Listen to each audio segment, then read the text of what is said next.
அதாவது இது ஒரு முக்கியமான அரசியல் சாசனம் சம்பந்தமான விவாதம். ஒரு கான்ஸ்டிடியூஷனல் பெஞ்ச் என்று சொல்லி 5 நீதிபதிகள் நீதிபதியாக இருக்கக்கூடிய கவாய் உட்பட தொடர்ச்சியா கண்டினியூஸா அந்த விவாதம் நடந்துகிட்டு இருக்குது பல நாட்களாக. இதனால உச்ச நீதிமன்றத்தில் நடக்க வேண்டிய பல்வேறு வழக்குகள் நடக்காமலும் இருக்கு. தமிழ்நாட்டில் ஆளுநர் இங்க இருந்து போகக்கூடிய சட்டமன்றம் நிறைவேற்றக்கூடிய ஒரு தீர்மானத்தை அதுக்கு ஒப்புதல் கொடுக்கிறதுன்றது ரொம்ப காலதாமதம் படுத்துவது என்பது நடந்துகிட்டு இருந்தது. வேற வழி இல்லாம உச்ச நீதிமன்றத்துக்கு போனாங்க. உச்ச நீதிமன்றம் நீண்ட நாட்கள் அதை விவாதித்து கடைசியில ஏப்ரல் 8ஆம் தேதி ஒரு ஜட்ஜ்மெண்ட் கொடுத்தாங்க. அந்த ஜட்ஜ்மெண்ட்ல என்ன சொன்னாங்கன்னு சொன்னா, அந்த மாதிரி காலவரையறி நீங்க வச்சுக்கிட்டு இருக்க முடியாது. இப்போ அப்படி வரும்போதும் இப்போ தமிழ்நாட்டில இருந்து போன பில்லு பலதும் குடியரசுத் தலைவர் அலுவலகத்திலையும் அப்படியே வச்சுக்கிட்டு இருந்தாங்க. ஒன்றிய அரசுல இருக்கக்கூடியவங்க அவங்களுக்கு வேண்டிய யாராவது ஒருத்தரை அனுப்புறாங்க, அவங்க இங்க உட்கார்ந்துருக்காங்க. நம்ம இப்ப பாக்குறோம்ல, குடியரசு துணைத் தலைவருக்கு போட்டி போடக்கூடிய சிபி ராதாகிருஷ்ணன் யாரு? பாரதிய ஜனதா கட்சியினுடைய பாராளுமன்ற உறுப்பினராக இருந்தவர். அதே மாதிரி அவங்க அரசனுடைய பல்வேறு கோகனட் போர்டனுடைய சேர்மனா இருந்தாரு. அதுக்கு பிறகு ஆளுநராக போட்டாங்க. அவருடைய பின்னணி என்பது RSS பிஜேபி பின்னணி தானே. சோ அவங்க இந்த மாதிரி ஆளுநராக போடும்போது கூடுதல் தலையிடக்கூடாதுன்றதுக்காக அரசியல் சாசனம் சில அதிகாரங்களை தான் அவங்களுக்கு கொடுத்து வச்சிருக்காங்க. இவர் துஷார் மேத்தா, கபில் சிபலும் நானும் ரொம்ப நல்ல நண்பர்கள், அவர்கிட்ட நான் நிறைய கற்றுக்கொண்டிருக்கிறேன் அப்படின்லாம். அதாவது அந்த பொதுவா நடக்கக்கூடிய காரசார விவாதத்திற்கு பதிலாக எப்படியாவது ஒரு சாதகமான தீர்ப்பா வாங்கிடணும், அதுக்காக வழக்கறிஞர்களுடையும் ஒத்து போகணும், நீதிபதியோடையும் ஒத்து போகணும், நீதிபதியை ப்ளீஸ் பண்ணணும் அப்படின்னு முயற்சிகள் தான் நடக்கிறதாக தெரியும்.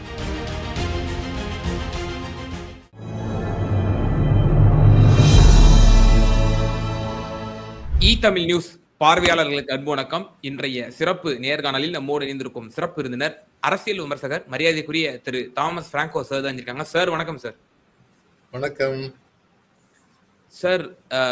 இந்த ஆளுநர் மற்றும் குடியரசுத் தலைவர் விவகாரத்துல அந்த உச்சநீதிமன்றத்தினுடைய தீர்ப்பு, அதை அடுத்து பிரசிடென்ட் அவங்க ஒரு 14 கொஸ்டின்ஸை அவங்க எழுப்பியிருந்தாங்க அந்த தீர்ப்பு சம்பந்தமாக. இப்போது அதுக்குண்டான ஹியரிங் நாளுக்கு நாள் பெரும் பரபரப்பை ஏற்படுத்தி இருக்கிறது. சொலிசிட்டர் ஜெனரலாக இருக்கக்கூடிய திரு துஷார் மேத்தா அவர்கள் மத்திய அரசு தரப்புல இருந்து பல வாதங்களை அடுக்கடுக்கா முன்வைக்கிறாரு. உச்சநீதிமன்ற தலைமை நீதியரசரும் அந்த ஹியரிங்ல அமர்ந்தபடி அந்த வாதங்களை எல்லாம் கேட்டுட்டு இருக்கக்கூடிய காட்சிகள் நம்மளால பார்க்க முடிகிறது. என்ன மாதிரியான வாத பிரதிவாதங்கள் போய் கொண்டிருக்கிறது, மத்திய அரசு அது எவ்வாறு அணுகுகிறது, உச்சநீதிமன்ற தலைமை நீதியரசனுடைய எண்ணம் என்னவாக இருக்கிறது என்று நீங்கள் பார்க்கிறீர்கள் இதுவரை நடந்தது? அதாவது இது ஒரு முக்கியமான அரசியல் சாசனம் சம்பந்தமான விவாதம். ஒரு கான்ஸ்டிடியூஷனல் பெஞ்ச் என்று சொல்லி 5 நீதிபதிகள், அதுல உச்சமன்ற நீதிபதியாக இருக்கக்கூடிய கவாய் உட்பட நரசிம்மன் ஒரு ஜட்ஜ் இருக்கிறாரு, சூரியகாந்த் இருக்கிறாரு, இன்னும் 2 பேர் இருக்காங்க.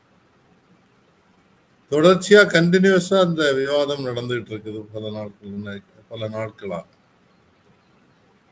இதனால உச்ச நீதிமன்றத்துல நடக்க வேண்டிய பல்வேறு வழக்குகள் நடக்காமலும் இருக்கு.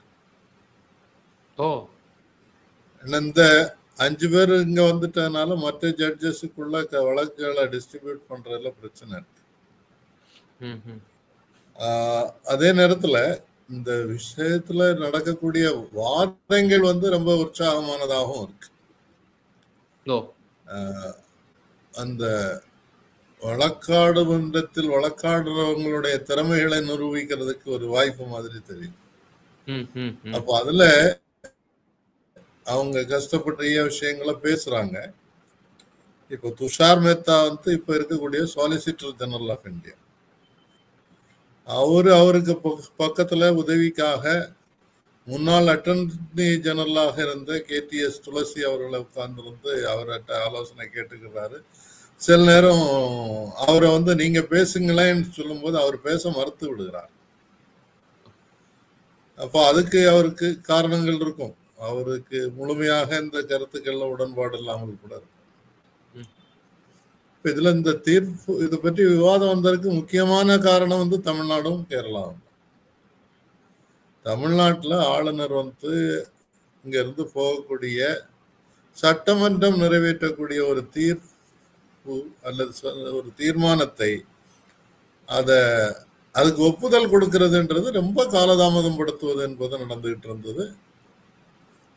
வேற வழி இல்லாம உச்ச நீதிமன்றத்துக்கு போனாங்க.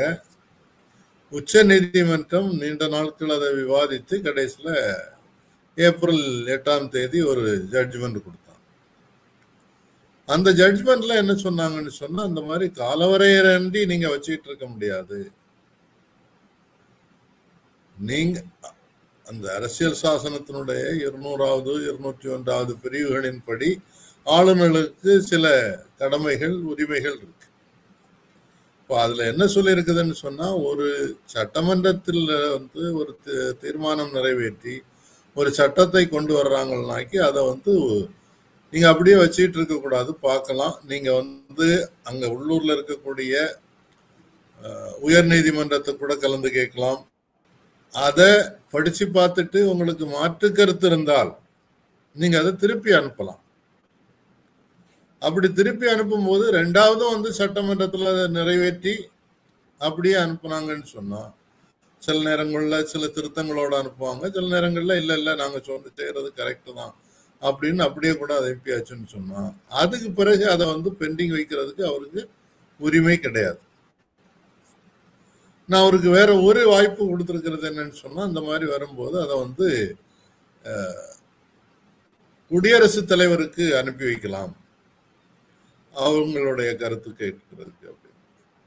இப்போ அப்படி வரும்போதும் இப்போ தமிழ்நாட்டில இருந்து போன பில்லு பலதும் வந்து குடியரசுத் தலைவர் அலுவலகத்திலையும் அப்படியே வச்சுக்கிட்டு இருந்தாங்க. அதனால்தான் உச்ச நீதிமன்றத்தில் வழக்கு போட்டு உத்தரவு பெற வேண்டியிருந்தது. 10 சட்டங்கள் அவர் அப்படியே வச்சிருந்த விஷயங்களை உச்ச நீதிமன்றம் அப்ப என்ன சொல்லிச்சுன்னு சொன்னா, அது டீம் டு பி ஃபாஸ்ட், அதாவது அவர் பாஸ் பண்ணலைன்னாலும் இவ்வளவு காலம் ஆயிடுச்சு, மாதக்கணக்கில் வருஷக்கணக்கில், அதனால அதை பாஸ் ஆனதா எடுத்துக்கலாம்னு சொல்லி அந்த உத்தரவுப்படி வந்து அதை கவர்மெண்ட் ஜீவோவாக தமிழ்நாடு அரசாங்கம் போட்டுச்சு. இதே பிரச்சனை கவர்னர் கேரளா கவர்னரோடையும் அந்த கேரள இடதுசாரி முன்னணி அரசோடையும் தொடர்ந்து பிரச்சனைகள் இருந்துட்டு இருக்கு. மேற்கு வங்காளத்துல இருக்கு. எதிர்கட்சிகள் இருக்கக்கூடிய இடங்கள்ல தான் இந்த பிரச்சனை இருக்கு. இப்போ ஆளுநர் வந்து அவருக்குன்னு ஒரு சில அதிகாரங்கள் இருக்கு. ஆனா அதை வந்து அவருடைய போஸ்ட் வந்து ஒரு ஆர்னமெண்டல் போஸ்ட்னு சொல்லுவாங்க, ரப்பர் ஸ்டாம்ப்னு கூட சொல்லுவாங்க. இங்க வந்து ஏன்னா சட்டமன்றத்துல வந்து தேர்ந்தெடுக்கப்பட்ட பிரதிநிதிகள், இவர் தேர்ந்தெடுக்கப்பட்ட பிரதிநிதி கிடையாது. ஒன்றிய அரசுல இருக்கக்கூடியவங்க அவங்களுக்கு வேண்டிய யாராவது ஒருத்தர் அனுப்புறாங்க, அவங்க வந்து இங்க உட்கார்ந்துருக்காங்க. நம்ம இப்ப பாக்குறோம்ல, குடியரசு துணைத் தலைவருக்கு போட்டி போடக்கூடிய சிபி ராதாகிருஷ்ணன் யாரு? பாரதிய ஜனதா கட்சியினுடைய பாராளுமன்ற உறுப்பினராக இருந்தவர். அதே மாதிரி அவங்க அரசனுடைய பல்வேறு கோகனட் போர்டனுடைய சேர்மனா இருந்தாரு. அதுக்கு பிறகு ஆளுநராக போட்டாங்க. அவருடைய பின்னணி என்பது RSS பிஜேபி பின்னணி தானே. சோ அவங்க வந்து இந்த மாதிரி ஆளுநராக போடும்போது கூடுதல் தலையிடக்கூடாதுன்றதுக்காக அரசியல் சாசனம் சில அதிகாரங்களை தான் அவங்களுக்கு கொடுத்து வச்சிருக்கிறாங்க. சார், இப்போ இந்த இடத்துல திரு துஷார் மேத்தா அவர்கள் தொடர்ந்து வைக்கக்கூடிய வாதங்கள் என்னன்னா, இப்ப நீங்க வந்து காலக்கெடு நிர்ணயிக்க முடியாது, நீங்க வந்து நான் பார்லிமெண்ட்ல வந்து ஒரு சட்டமா இயற்றணும், ஆக்ட பாஸ் பண்ணி இந்த மாதிரி காலக்கெடு குடியரசுத் தலைவருக்கும் கவர்னருக்கும் வந்து சட்ட திருத்தம் பண்ணா மட்டும்தான் அது செல்லுபடியாகுமே தவிர உச்சநீதிமன்றத்தால வந்து இது வந்து காலக்கெடு விதிக்க முடியாது அப்படிங்கிற வாதங்கள்லாம் கூட எடுத்து வைக்கப்படுது சார். அதாவது அவர் வைக்கக்கூடிய வாதங்கள் வந்து திருப்பி சொன்னதையே திருப்பி சொல்லிட்டு இருக்கிறார். அவர் வைக்கக்கூடிய வாதம் என்பது அரசியல் சாசனத்தினுடைய 2 கைகள்னு வச்சுக்கலாம். ஒன்று வந்து ஆளுநர், இன்னொன்று வந்து சட்டமன்றம். அப்போ ஒரு சட்டமன்றம் எடுக்கக்கூடிய முடிவை அமுல்படுத்துறது என்பது கட்டாயம் கிடையாது. அதை அதுக்கு ஒரு காலக்கெடு விதிக்கிறது சரியாக இருக்காது அப்படின்னு சொல்லி அதுல அவர் கொண்டு வந்திருக்கக்கூடிய வாதங்கள் சில எல்லாம் ரொம்ப வேடிக்கையான தவறான வாதங்கள்லாம் இருக்கு. அவர் ஒரு இடத்துல என்ன சொல்றாருன்னா, அந்த சட்டமன்றம் ஒருவேளை இன்னொரு 6 மாசம் தான் இருக்குதுன்னு வச்சுக்கிடுவோம். அப்ப அந்த சட்டமன்றம் தேர்தல் அடுத்து இன்னொரு ஆட்சி வரலாம். அப்ப அந்த பில்லை திருப்பி அவங்கள பரிசீலனை செய்ய சொல்லலாம் அப்படின்னு ஒரு ஆதத்தை வைக்கிறார். அப்போ நம்ம ஓட்டு போட்டவங்களுக்கு என்ன மரியாதை? 5 வருஷத்துக்கு தானே ஓட்டு போட்டிருக்கிறோம். அப்போ 4.5 வருஷம் ஆகும்போது அவங்க எடுக்கக்கூடிய முடிவு தப்புன்னு சொல்ல முடியுமா? ஒரு சட்டமன்றம் எடுக்கக்கூடிய முடிவை மறுபரிசீலனை செய்யறதுக்கு தேர்தலுக்கு பிறகு அடுத்த சட்டமன்றத்துல திருத்தங்கள் கொண்டு வந்திருக்காங்க பல நேரங்கள்ல, அது வேற. ஆனா ஆட்சி மாறுறதுக்கு காரணமாக இருக்கணும்ன்றதுக்காகவே இதை நாங்க பாஸ் பண்ணாம விற்போன்றத ஏத்துக்கிற மாதிரி தானே அவருடைய விவாதம் இருக்கு. அதுதான் நம்ம வருத்தத்தோட பார்க்க வேண்டியது. அப்போ குடியரசுத் தலைவருக்கு எப்படி நம்ம ஒரு காலக்கெடு விதிக்கலாம் அப்படின்னு சொல்லி அவர் ஒரு வாதத்தை வைக்கிறார். குடியரசுத் தலைவரும் இதே மாதிரி ஒரு ஆர்னமெண்டல் போஸ்ட் தான். இப்ப சமீப காலத்துல அவங்க எவ்வளவு வேகமாக பில்லுல கையெழுத்து போடுறாங்கன்னு பார்த்தோம். ஆமா, வக்ஃப் பில்லாம் பார்த்தோமே. வக்ஃப் பில்லுல பார்த்தோம். இப்போ நடந்த பாராளுமன்ற தொடர்ல இன்கம் டாக்ஸ் பில்லு, இந்த இன்கம் டாக்ஸ் பில் ஒரு அளவுக்கு கடந்த அதிகாரங்களை இன்கம் டாக்ஸ் அதாரிட்டிக்கு கொடுக்குது. உங்களுடைய இமெயில் அக்கௌண்ட்டை ஹேக் பண்ணலாம் அவங்க, உங்களுடைய சோசியல் மீடியா அக்கௌண்ட் எல்லாத்தையும் அவங்க பார்க்கலாம். அப்போ உங்க பிரைவசியே போயிடுச்சு. ஒரு வருமான வரிக்கும் என்னுடைய இமெயில் அக்கௌண்ட்டுக்கும் அல்லது நான் எழுதக்கூடிய சோசியல் மீடியா போஸ்ட்டுக்கும் என்ன சம்பந்தம்? இப்ப என்ன செய்வாங்க, பார்ப்பாங்க, ஓ பிராங்கோவா அவன் இந்த மாதிரி யூடியூப்ல இந்த மாதிரி எல்லாம் அரசாங்கத்தை விமர்சனம் பண்றான் அப்படின்னு சொல்லி சொல்லக்கூடிய வாய்ப்பு இருக்கு. ரெண்டாவது, ஒரு விஷயத்துக்கு நீங்க பாராளுமன்றத்திலிருந்து வந்த பில்ல ஒரே நாளையில அப்ரூவ் பண்ணக்கூடியவங்க, இங்க கவர்னர் போட்டு அனுப்பி வச்ச ஒரு பில்ல மாசக்கணக்கமா வச்சுக்கிட்டு இருக்கிறதுக்கு என்ன காரணம் இருக்கு? அது காரணமாக சொல்லணும். அவங்களுக்கும் அதிகாரம் இருக்கு. அவங்க அங்க இருக்கக்கூடிய இப்ப அந்த அதிகாரத்தை பயன்படுத்தி தான் 14 கேள்விகளை எழுப்பியிருக்காங்க. அந்த மாதிரி கருத்து கேட்கலாமே தவிர அப்படியே வச்சிட்டு இருக்க முடியாது இல்லையா? அப்படியே வச்சிட்டு இருக்கிறது தான் பெரிய பிரச்சனையாக இருக்கு. அது இன்னைக்கு வாதம் தொடர்ந்து நடந்துட்டு இருக்குது. அவர் பேசும்போதே கொஞ்சம் போர் அடிக்கத்தான் செய்யும். யாரு? துஷார் மேத்தா. அப்ப அவர் எப்படி உடனே நீதிபதி கேட்கிறாரு, அது அப்படி போர் அடிக்கும்னு சொல்லணும். இல்ல சட்டமே போர் அடிக்கக்கூடிய விஷயம் தான் சொல்றாரு. இதெல்லாம் அப்படி எல்லாம் கிடையாது அப்படின்னு சொல்லி அவரு சொல்றாரு. அடுத்து என்ன செய்யறாருன்னா, ரொம்ப ஒரு மோசமான அணுகுமுறையாக நான் இதை பார்க்கிறேன். அவருக்கு பர்சனலா இருக்கக்கூடிய தொடர்பை பயன்படுத்துறதுக்கு முயற்சி பண்றார். இந்த வாதம் நடந்துட்டு இருக்கும் போதே ஏதோ ஜோக்கு சொல்ற மாதிரி நரசிம்மான்னு ஒரு ஜட்ஜி அதுல உட்கார்ந்து இருக்கிறாரு. 5 பேர்ல அவர் ஒருத்தர். இவர் என்ன சொல்றாருன்னா, நாம ஒரு தடவை பூனாவுக்கு கிரீன் ட்ரிபியூனலுக்கு நரசிம்மாவும் நானும் துளசியும் போனோம். அங்க ஒரு வேடிக்கையான சம்பவம் நடந்தது. ஆனா அதை நான் இப்ப இங்க சொல்றது சரியா இருக்காது அப்படின்றார். உடனே நீதிபதி என்ன கேட்கிறாருன்னு, அப்படின்னா நீங்க இதை பற்றி பேசியிருக்க கூடாது, பேசின பிறகு என்னதான் சொல்ல வந்தீங்கன்றது முழுமையா சொல்லுங்க அப்படின்றாரு. அப்போ அதுக்கு உடனே இவர் என்ன பதில் சொல்றாருனாக்கி, அவரு துளசி பேசும்போது அங்க ரொம்ப அவருக்கு சத்தம் ரொம்ப ஸ்ட்ராங்கா இருக்கும், அதனால சத்தமா பேசினாரு. அப்போ ஒரு கட்டத்துல அந்த கிரீன் ட்ரிபியூனல் இருந்த நீதிபதி இப்படி கையை காட்டினாரு. அப்போ இவர் என்ன புரிஞ்சுக்கிட்டாருன்னா, இப்படி கையை காட்டினா அதுக்கு நீங்க பேசுறத கொஞ்சம் ஸ்லோவா பேசுங்க அப்படின்னு நினைச்சுக்கிட்டாரு. நான் பக்கத்துல இருந்து அவர்கிட்ட சொன்னேன், ஸ்லோவா பேச சொல்ல அவர் உங்க சத்தத்தை குறைக்க சொல்றாரு அப்படின்னு சொன்னாரு. அதனால அதுக்கு பிறகு சத்தத்தை குறைச்சிக்கிட்டாரு. அப்போ அவரு நீதிபதி நல்ல வேளை என்னை காப்பாத்துனீங்கன்னு சொன்னாரு அப்படின்ற மாதிரி எல்லாம் ஜோக் அடிச்சுட்டு திருப்பி திருப்பி வாதத்துக்கு மத்தியில ஜஸ்டிஸ் நரசிம்மா அப்படின்றத சொல்லிட்டு இருக்காரு. இப்போ அவருக்கும் இவருக்கும் ஒரு காலத்துல இருந்த ஏதோ ஒரு உறவு அவங்களுக்கு நீதிமன்றத்துல வழக்கறிஞா இருந்தவங்களுக்கு இடையில நட்பு இருக்கும். அந்த நட்பை இதுல பயன்படுத்த முயற்சி செய்கிறாருன்றது எனக்கு அப்பட்டமாக தெரியுது. ஓஹோ, ஹியரிங்லே வந்து தன்னுடைய நட்பை கருத்தில் வச்சு எப்படியாவது நம்ம சாதகமாக இந்த நீதியரசரை வந்து வளைத்து போடலாம் என்கிற ஒரு எண்ணமும் இந்த சொலிசிட்டர் ஜெனரல் துஷார் மேத்தா அவர்களுக்கு இருக்குதுன்னு தான் எனக்கு தெரியுது. இன்னொன்னு, அதுல சூரியகாந்தன் ஒரு ஜட்ஜ் இருக்கிறாரு, அவரு நிறைய கேள்விகள் கேட்கிறாரு. அவரு தான் அடுத்த உச்ச நீதிமன்ற நீதிபதியாக, தலைமை நீதிபதியாக பொறுப்பேற்க போகக்கூடியவர். அதனால அவருக்கு மேல என்னெல்லாம் அழுத்தங்கள் இருக்கும்ன்றதெல்லாம் தெரியாது. ஸோ இது போயிட்டே இருக்கு, என்னைக்கு முடியுதுன்னே தெரியல. 3 நாள் விவாதம் நடந்துட்டு இருக்குது. இடையில கபில் சிபல் எழுப்பி சில விஷயங்கள்ல கேள்வி கேட்டாரு, சில கருத்துக்களையும் சொன்னார். இவர் நீங்க ட்ரிபியூனல்ல உள்ள ஜட்ஜ்மெண்ட் சிலதை கோட் பண்றாரு.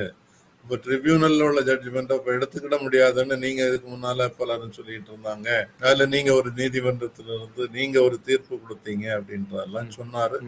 அப்போ இவரு துஷார் மேத்தா, கபில் சிபலும் நானும் ரொம்ப நல்ல நண்பர்கள், அவர்கிட்ட நான் நிறைய கற்றுக்கொண்டிருக்கிறேன் அப்படின்லாம், அதாவது அந்த என்ன சொல்றது, பொதுவா நடக்கக்கூடிய காரசார விவாதத்திற்கு பதிலாக எப்படியாவது ஒரு சாதகமான தீர்ப்பா வாங்கிடணும், அதுக்காக வழக்கறிஞர்களுடையும் ஒத்து போகணும், நீதிபதியோடையும் ஒத்து போகணும், நீதிபதியை ப்ளீஸ் பண்ணணும் அப்படின்னு முயற்சிகள் தான் நடக்கிறதாக தெரிகிறது. நான் அதுல கோட் பண்ணியிருக்கக்கூடிய அவங்க ஜட்ஜ்மெண்ட் பலதை கோட் பண்றாரு. இதெல்லாம் சில ஜட்ஜ்மெண்ட் எல்லாம் இதுக்கு பொருத்தமே இல்லாதது அப்படின்றத நீதிபதியும் சொல்றாரு, கபில் சிபலும் சொல்றாரு. இன்னைக்கு மற்ற வழக்கறிஞர்கள் இன்னைக்கு பேசல. இதுல இன்னும் நிறைய பெரிய வல்லுநர்கள் வழக்கறிஞர்கள் பங்கேற்கிறாங்க. பொதுவா கே வேணுகோபால், அவரும் இதுக்கு முன்னால அட்டர்னி ஜெனரலாக இருந்தவர், கேரளா அரசுக்காக அவரு அதுல ஆர்கியூ பண்றாரு. அதே மாதிரி அசோக் மனு சிங்வி, அவரும் ஒரு ரொம்ப சீனியர் கவுன்சில். இப்படி பலரும் அப்பியர் ஆகுறாங்க. பொறுத்திருந்து தான் பார்க்கணும் கடைசியா என்ன தீர்ப்பு வரும். சார், இப்ப நீங்க ஹியரிங்ல பல சுவாரஸ்யமான தகவல் சொன்னீங்க. அப்போ சொலிசிட்டர் ஜெனரல் திரு துஷார் மேத்தா அவர்களுடைய இந்த வாதங்கள், அவர் சக வழக்கறிஞர்களோடு அவர் அணுகக்கூடிய முறை, நீதியரசரோடு அவர் அந்த வைக்கக்கூடிய அந்த பேச்சுக்கள், இவையெல்லாம் பார்க்கும் பொழுது அவர் சேம் ரிப்பீட்டட் ஆர்குமெண்ட்ஸை வைக்கிறாரு. தென் இந்த மாதிரியான நீதியரசர்களுடைய அந்த நட்பை எல்லாம் அவர் மேற்கொள்ளலாம் காட்டும் பொழுது அவர் டைவர்ட் பண்றாரா, அவருக்கு இருக்கக்கூடிய அந்த வாதங்கள், அதாவது வாதம் தோற்றால் வசை பாடல ஆரம்பித்து விடுங்கிற ஒரு பழமொழி உண்டு, அது போலத்தான் இதை அணுகி கொண்டிருக்கிறதா? அதாவது வழக்குல வெற்றி பெறுவதற்கான சரியான வாதங்கள் இல்லாத போது ஏதாவது சில வாதங்களை கொண்டு வைக்கணும்ன்றதுக்காக செய்யக்கூடிய முயற்சியா தான். ஏற்கனவே உச்ச நீதிமன்றம் என்ன சொல்லிச்சுன்னு சொன்னா, ஏற்கனவே வந்த தீர்ப்பு இருக்கு இல்லையா, தமிழ்நாட்டுல இந்த 10 பில்லு சம்பந்தமாக வந்த தீர்ப்பை நாங்க மாற்ற மாட்டோம்னு சொல்லிட்டாங்க. நாங்க அது பற்றி கருத்து சொல்லலாமே தவிர அந்த தீர்ப்பை மாற்ற மாட்டோம், செல்லாதுன்னு சொல்ல முடியாது அப்படின்றத ஏற்கனவே சொல்லிட்டாங்க. இப்பவும் அவர் திருப்பி அதை கேட்டுட்டு இருக்கிறார். இல்ல அப்படி விட முடியாது, இது ஒரு பிரசிடென்ஸ், முன்னுதாரணம் ஆயிரும், அதனால நீங்க அதை மாற்றி வைக்கணும் அப்படின்றது. அப்படி மாற்றி வச்சாச்சுன்னாக்கி அப்புறம் இந்த நாட்டுல இந்திய அரசு ஒரு மாநிலங்களின் கூட்டமைப்பு, இந்தியா இஸ் எ ஃபெடரல் ஸ்டேட்னு சொல்றோம். அப்போ மாநிலங்களுக்கு இருக்கு அதிகாரம் இருக்கு, ஒன்றிய அரசுக்கு சில அதிகாரங்கள் இருக்கு, ஒரு கூட்டாட்சியாகத்தான் இருக்கும். இப்போ அதுக்கு அதை ஒத்துக்கிட்டு தான் உச்ச நீதிமன்றம் அந்த தீர்ப்பை கொடுத்தாங்க. இப்போ அதை தள்ளுபடி செய்வதாக இருந்தால் அது அந்த கூட்டாட்சி தத்துவத்தையே ஒழிப்பதாக மாறிடும். அதனால அப்படி ஒரு சூழல் வராது என்ற ஒரு நம்பிக்கையோட பார்த்துட்டு இருக்கோம். Okay sir. நிச்சயமா சமகால அரசியல் சூழ்நிலை குறித்து எங்க நேயர்களுக்கு ரொம்ப தெளிவா உங்களுடைய கருத்துக்கள பகிர்ந்தீங்க. ரொம்ப நன்றி சார். நன்றி, வணக்கம்.